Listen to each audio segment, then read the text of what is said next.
Hi everyone, welcome back to Anbar learning. ಇವತ್ತಿನ ವಿಡಿಯೋದಲ್ಲಿ ನಾವು 8th ಸ್ಟ್ಯಾಂಡರ್ಡ್ಗೆ ಸಂಬಂಧಪಟ್ಟಂತಹ meaning and importance of economics chapter 26 ಈ ಲೆಸನ್ನ ಆಲ್ರೆಡಿ ನಿಮಗೆ ಒಂದು ವಿಡಿಯೋ ಅಪ್ಲೋಡ್ ಮಾಡಿದ್ದೀನಿ. ಈಗ ಅದರ continuation part. Economic activities. We have seen the human wants are unlimited. Goods and services have the capacity to satisfy our wants. This quality is called utility.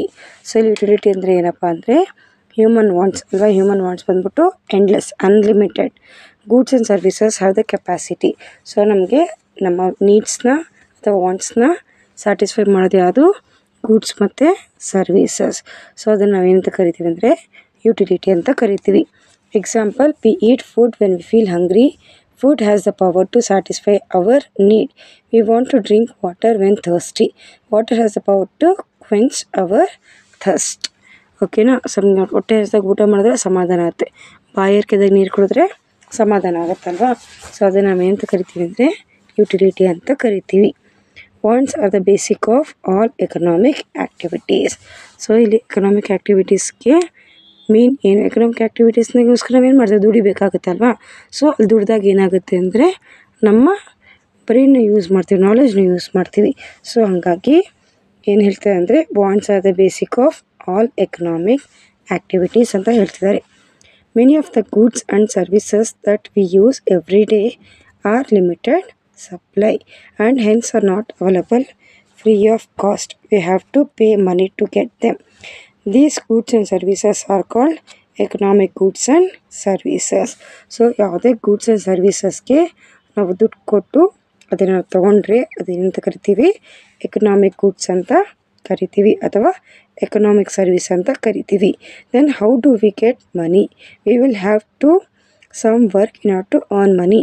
Man make use of his skills and labor to earn money and satisfy his wants by utilizing the money.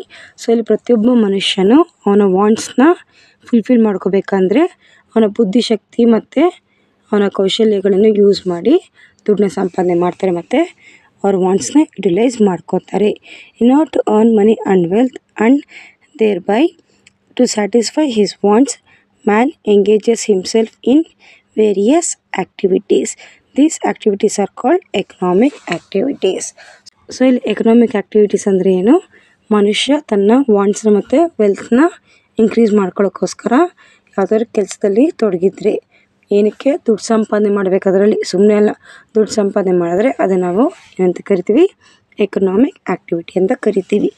The most important objective of economic activities is to satisfy human wants. In every society, economic activities are bound by certain rules and traditions. Man's economic activities can be classified into 4 different kinds. So, ಇಲ್ಲಿ man's economic activitiesನ 4 different kinds ಆಗಿ use ಮಾಡ್ತಿದ್ದಾರೆ.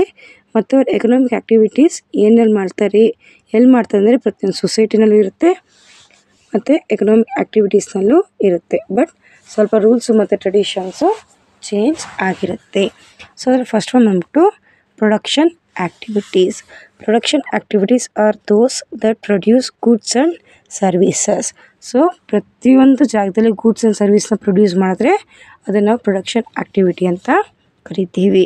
ಅದೊಂದು ಪದಾರ್ಥನೇ ಆಗಿರ್ಬೋದು ಅಥವಾ ಒಂದು service ಸಹ ಆಗಿರ್ಬೋದು. Example, agriculture, animal husbandry, fishing, mining, forest development, different kinds of industries, transport, communication etcetera. So ಇವರೆಲ್ಲ ಏನಂತ ಮಾಡ್ತಾರೆ? ಪ್ರೊಡಕ್ಷನ್ ಆ್ಯಕ್ಟಿವಿಟೀಸ್ನ ಮಾಡ್ತಾರೆ.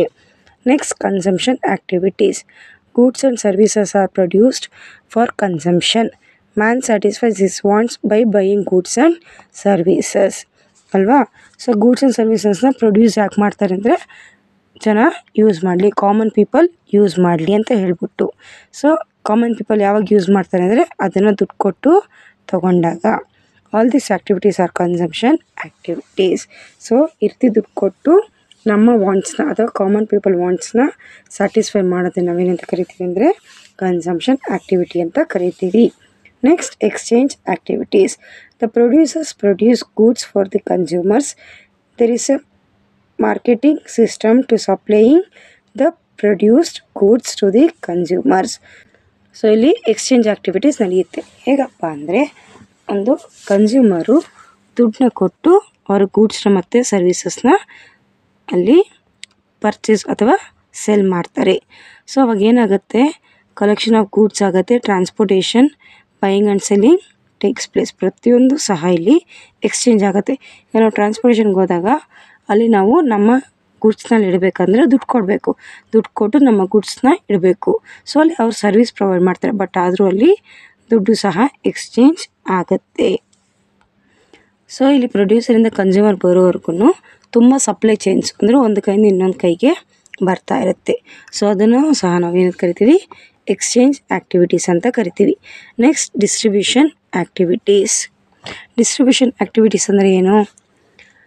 The income that is earned through the production of goods has to be distributed to the various factors of production that have been enabled the production. ಅಂದರೆ ಒಂದು goods ರಾ ಮೆಟೀರಿಯಲಿಂದ finished products ಆಗಬೇಕು ಅಂದರೆ ಅದನ್ನು ಅವರು ಪ್ರೊಡ್ಯೂಸ್ ಮಾಡಬೇಕು ಅಲ್ವಾ.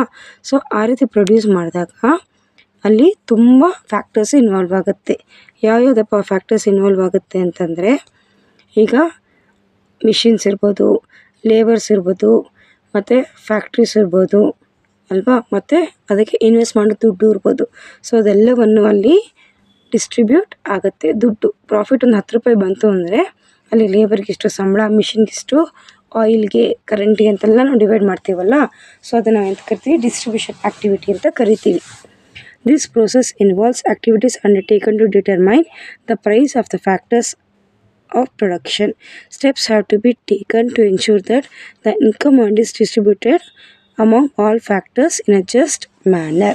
ಸೊ ಇವಾಗ ನಾವು ಕರೆಂಟ್ ಬಿಲ್ ಕಟ್ಟಿಲ್ಲ ಅಂದರೆ ನೆಕ್ಸ್ಟ್ ಮಂತ್ ನಮಗೆ ಫ್ಯಾಕ್ಟ್ರಿಯಲ್ಲಿ ಕರೆಂಟ್ ಇರಲ್ಲ, ಸೊ ಅಲ್ಲೂ ಸಹ ಪೇ ಮಾಡ್ತೀವಿ ಅಲ್ವಾ. ಸೊ ಇವಾಗ ಒಂದು ಪ್ರಾಡಕ್ಟ್ ಬಿಲ್ ಒಂದು 10 ರೂಪೀಸ್ ಇರುತ್ತೆ ಅಂತ ಇಟ್ಕೊಳ್ಳಿ, ನಿಮ್ಮ ಲೇಸ್ ಚಿಪ್ಸ್ ಪ್ಯಾಕೆಟ್ 10 ರೂಪೀಸ್ ಅಂತ ಇಟ್ಕೊಳ್ಳಿ, ಓಕೆನಾ. ಸೊ ಆಲೂಗಡ್ಡೆ ಎಲ್ಲ ಒಂದು 5 ರೂಪೀಸ್ ಆಗುತ್ತೆ, ಮತ್ತು ಅದಕ್ಕೆ ಎಣ್ಣೆ, ಖಾರ, ಉಪ್ಪು, ಪ್ಯಾಕಿಂಗು, ಮತ್ತು ಅದಕ್ಕೆ ಎಲೆಕ್ಟ್ರಿಸಿಟಿ, ಲೇಬರ್ಸ್ ಇದೆಲ್ಲ ಸೇರಿಸಿದ್ರೆ ಒಂದು 3 ರೂಪೀಸ್ ಆಗುತ್ತೆ ಅಂತ ಇಟ್ಕೊಳ್ಳಿ. ಸೊ ಅಲ್ಲಿ ರಿಟೇಲರ್ 1 ರೂಪಾಯಿ ತೊಗೊತಾರೆ, ಕಸ್ಟಮರ್ಗೆ ಅದನ್ನ 10 ರೂಪೀಸಿಗೆ ಕೊಡ್ತಾರೆ. ಸೊ ಆ ರೀತಿ ಎಲ್ಲದಕ್ಕೂ ಆ ದುಡ್ಡನ್ನ ಡಿವೈಡ್ ಮಾಡಿಬಿಟ್ಟು ಕೊಡ್ತೀವಿ. ಅದೆಲ್ಲಿಂದ ಆಗುತ್ತೆ ಅಂದರೆ ಪ್ರಾಫಿಟಿಂದ ಮಾತ್ರ ಅದನ್ನು ಡಿವೈಡ್ ಮಾಡೋಕ್ಕೆ ಆಗುತ್ತೆ. Next, man is not engaged only in economic activities in his daily life. He engages himself in many activities like social, cultural, political, educational and religious activities too. Sometimes many activities which are not economic in nature become economic activities. For example, when a teacher gives a free tuition at home to students, it is not economic activity. When the same teacher charges fees for giving tuitions, it becomes an economic activity. So ಇಲ್ಲಿ ಪ್ರತಿಯೊಂದು service ಸಹ ದುಡ್ಡು involve ಆದರೆ ಅದು economic activity ಆಗುತ್ತೆ, ದುಡ್ಡು involve ಆಗಿಲ್ಲ ಅಂದರೆ ಅದು ಎಕನಾಮಿಕ್ ಆ್ಯಕ್ಟಿವಿಟಿ ಆಗಲ್ಲ. ಈಗ ನಿಮ್ಮ ಪೇರೆಂಟ್ಸ್, ನಿಮ್ಮ ತಾಯಿನೇ ನಿಮಗೆ ಫುಡ್ ಪ್ರಿಪೇರ್ ಮಾಡಿಕೊಡ್ತಾರೆ, ಅದೇ ಫುಡ್ನ ನೀವು ಹೋಟ್ಲಿಗೆ ಹೋಗಿ ತಿನ್ನಬೇಕಂದ್ರೆ 60 ರೂಪೀಸ್ 50 ರೂಪೀಸ್ ಆ ರೀತಿ ಕೊಡಬೇಕು. ಅದೇ ಇಲ್ಲಿ ತಾಯಿ ಅಥವಾ ನಿಮ್ಮ ಪೇರೆಂಟ್, ನಿಮ್ಮ ಮದರ್ ಯಾರೇ ಆಗಲಿ ಫುಡ್ ಪ್ರಿಪೇರ್ ಮಾಡಿಕೊಟ್ರೆ ಅಲ್ಲಿ ನಾವು ಅವ್ರಿಗೆ ದುಡ್ಡನ್ನ ಕೊಡಲ್ಲ. ಈಗ ನಿಮ್ಮ ಅಣ್ಣನೋ ನಿಮ್ಮ ತಂದೆನೋ ನಿಮಗೆ ಸ್ಕೂಲ್ಗೆ ಡ್ರಾಪ್ ಮಾಡಿಬಿಟ್ಟು ಹೋಗ್ತಾರೆ ಅಂತ ಇಟ್ಕೊಳ್ಳಿ, ಓಕೆನಾ, ಅದು ಫ್ರೀ ಆಫ್ ಕಾಸ್ಟ್. ಅದೇ ಇವಾಗ ನಾವು ಓಲಾದಲ್ಲೂ ಊಬರಲ್ಲೂ ಬುಕ್ ಮಾಡ್ಕೊಂಡು ಹೋಗ್ತೀವಿ ಅಂತ ಇಟ್ಕೊಳ್ಳಿ, ಓಕೆನಾ. ಸೊ ಅವ್ರು ಫ್ರೀ ಆಫ್ ಕಾಸ್ಟ್ ಬರಲ್ವಲ್ಲ, ಅವ್ರಿಗೆ ಅಲ್ಲಿ ಚಾರ್ಜ್ ಮಾಡ್ತಾರೆ. ಸೊ ಅದು ಯಾವಾಗ ಮನಿ ಇನ್ವಾಲ್ವ್ ಆಗುತ್ತೋ ಆವಾಗ ಅದನ್ನು ನಾವೇನಂತ ಕರಿತೀವಿ, ಎಕನಾಮಿಕ್ ಆ್ಯಕ್ಟಿವಿಟಿ ಅಂತ ಕರಿತೀವಿ. ಅಲ್ಲಿ ಮನಿ ಇನ್ವಾಲ್ವ್ ಆಗಿಲ್ಲ ಅಂದರೆ ಅದನ್ನು ಎಕನಾಮಿಕ್ ಆ್ಯಕ್ಟಿವಿಟಿ ಅಂತ ಕರೆಯಲ್ಲ. ಸೊ ಇನ್ನೂ ಈ ಲೆಸನ್ ನಿಮ್ಗೆ ಏನಾದ್ರು ಡೌಟ್ಸ್ ಇದ್ದರೆ ಕಮೆಂಟ್ ಮಾಡಿ. ನಿಮ್ಮ ಸಿಬ್ಲಿಂಗ್ಸ್ಗೆ, ಫ್ರೆಂಡ್ಸ್ಗೆ ಯಾರಿಗಾದ್ರು ರಿಕ್ವೈರ್ಮೆಂಟ್ ಇದ್ದರೆ ಶೇರ್ ಮಾಡಿ. ನಾವು ಕಲಿಯೋಣ, ಬೇರೆಯವ್ರಿಗೂ ಕಲಿಸೋಣ, ನಾವು ಬೆಳೆಯೋಣ, ಎಲ್ಲರನ್ನೂ ಬೆಳೆಸೋಣ. ಇದರ ಪಾರ್ಟ್ 1 ಆಲ್ರೆಡಿ ಅಪ್ಲೋಡ್ ಮಾಡಿದ್ದೀನಿ, ಇದು ಪಾರ್ಟ್ 2, 2 ವೀಡಿಯೋಸು ಚೆಕ್ ಮಾಡಿ. ಇನ್ನೂ ಏನಾದರೂ ಡೌಟ್ಸ್ ಇದ್ದರೆ ಕಮೆಂಟ್ ಮಾಡಿ. Thank you.